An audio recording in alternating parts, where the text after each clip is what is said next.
Nessa parte agora do nosso aulão, você vai aprender funções. Olha aqui para o quadro. Esse carinha aqui é uma função, sim ou não? Responda para mim. Esse cara aqui não é uma função ainda. O que está escrito aqui no quadro é uma expressão algébrica, tá? Então, esse assunto que cai todo ano na prova do Enem, e eu vou fazer exemplos aqui contigo de questões, tá? Tem que ter um cuidado minucioso com ele, cuidado com detalhes mesmo. Primeira coisa, para ser uma função, tem que estar de alguma forma enunciado aqui com um sinal de igual em algum lugar. Você bota o igual e você pode até botar um nome, quem sabe, f de x. Famoso f de x, tu procurar questões aí, tá? Mais do que isso, eu preciso que tu lembre também que 3x essencialmente significa 3 vezes x. Só que a gente tem a mania de esconder esse ponto, tá? Mas enfim, agora olha só. Isso daqui não é para resolver. Isso aqui não é uma equação, tu não vai querer isolar o valor de x. Tu pode até manipular, tu pode até passar o 3 para o outro lado dividindo se tu quiser para algum fim. Mas normalmente não é o objetivo. Aqui o que tu quer é ver como isso funciona, ver como que a função funciona. Ou seja, você quer ver a natureza dela. Com muito abstrato? Ó, com números. A gente vai entregar um número para essa função e ela vai devolver para a gente outro. Então, vamos pensar num númerozinho pequeno, tipo 5, e vamos ver o que vai acontecer com ela. Quando eu entrego para ela 5, na notação de função, é isso aqui que está acontecendo, ó. F de 5, tá vendo que o meu x virou 5? Vai ser 3 vezes, por causa do vezes escondido, ao invés de x eu vou botar 5. Pronto. Então, agora, mais uma vez, f de 5 vai ser igual a 15. F de 5 é igual a 15, ó, perfeitamente. Então, se eu entrego 5, devolve 15. Mais do que isso, essa função aqui pode ter vários valores, vários resultados. Olha, se eu entrego 0 para ela, ela vai me devolver o 0. Por quê? Porque 3 vezes 0 é 0. Se eu entrego 10 para ela, ela vai me devolver 30. Eu já consegui identificar que a função dela é devolver o triplo, né? Isso daqui é a função que triplica os números. Então, se eu quisesse fazer qualquer coisa, qualquer questão de lógica, qualquer questão do Enem, eu já entendi o funcionamento dessa questão. Poderia me perguntar o inverso dela. O que seria o inverso de triplicar? Seria dividir por 3, né? Poderia me perguntar qual é o valor de uma função, dado um número mesmo. Poderia falar sobre o gráfico dela. Tem gráfico aqui? Tem gráfico aqui. Aqui o que está acontecendo são pontos, tá? Tudo isso daqui são pontos. Professor, eu não estou vendo esses pontos. Te digo. Isso daqui é o ponto 515.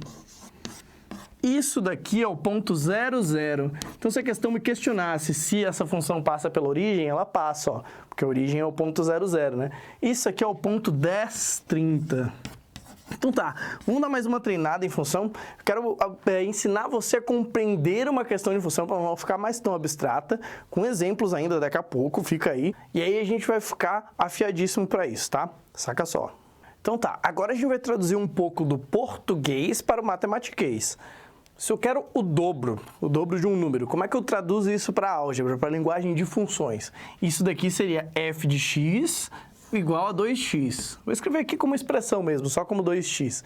Mas se quiser, tu pode intitular f de x igual a 2x.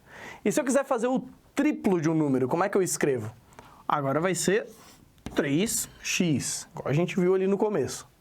Se eu quiser a metade de um número, a metade pode ser escrito de várias formas. Pode ser escrito como 0,5x, pode ser escrito como 1/2 de x, ou pode ser escrito como x sobre 2. E eu já vi questões que trabalham as 3 formas, tá? Então não dá para dizer que uma forma é mais correta que a outra, porque você tem que saber as 3 formas que isso aparece. Pode estar escrito como x sobre 2, ou f de x igual a x sobre 2. Pode estar escrito como uma fração aqui na frente, a mesma coisa. Ou pode estar escrito em decimal, número com vírgula aqui na frente. E o sucessor de um número. O sucessor de um número é o próximo. Então vamos pensar assim, se eu entregar 4 para uma função, preciso de alguém que me devolva 5. Se eu entregar 10, eu preciso que essa função me devolva 11. Então, a função sucessora é essa daqui, ó, x mais 1. Daí, tu vai entregar 4 para aquele número, vai te voltar o 5. Tranquilo? Então, vamos fazer uma questão do Enem sobre funções, que é bem sobre esse tipo de raciocínio. Olha só, vou ler ela para ti. Então, olha só, vou ler contigo aqui a questão. Ó. Uma fórmula para calcular o Índice de Massa Corporal, IMC, foi publicada pelo Departamento de Nutrição da Universidade de São Paulo. O estudo propõe uma equação capaz de identificar os falsos magros que, apesar de exibirem uma silhueta esguia, apresentam altos níveis de gordura. E os falsos gordos, que têm um IMC alto em decorrência do ganho de massa muscular e não de gordura. Beleza, nessa parte ele deu um contexto. Agora a gente presta atenção na formulação da questão. Aqui, ó. A equação considera a massa do indivíduo, além do peso e da estatura. A fórmula é expressa pela soma do triplo da massa, em quilograma, com o quádruplo do percentual de gordura, G. Tudo dividido pela altura, H, em centímetro. Agora o comando da questão, olha só. A expressão algébrica que representa a nova maneira de calcular o IMC é dada por... Então tá, essa questão então está tentando fazer você montar a função, colocada ali no texto como equação, que resolve o novo cálculo do IMC para tirar de fora os falsos magros, os falsos gordos, né? Então, ó, ali na formulação da questão, ele pega o triplo da massa. Então, o triplo da massa a gente vai escrever como 3M. Lembra do que a gente acabou de treinar? Aqui é 3 vezes, escondido, né? 3M. Mais o quádruplo da gordura. Então, mais 4G. E agora, muita atenção. Agora ele quer ainda que tu divida pela altura. Lembra que dividir tem várias formas? Mas uma delas é de fração. Então, se você colocar todo mundo aqui na forma de fração, então colocando o H embaixo, agora a gente está dividindo pela altura, que é uma das formas de dividir. Perfeito. Então, o gabarito dessa questão aqui era o item B. Tá vendo como compreender como que as funções são montadas? Pode deixar uma questão que a princípio parecia assustadora, fica fácil.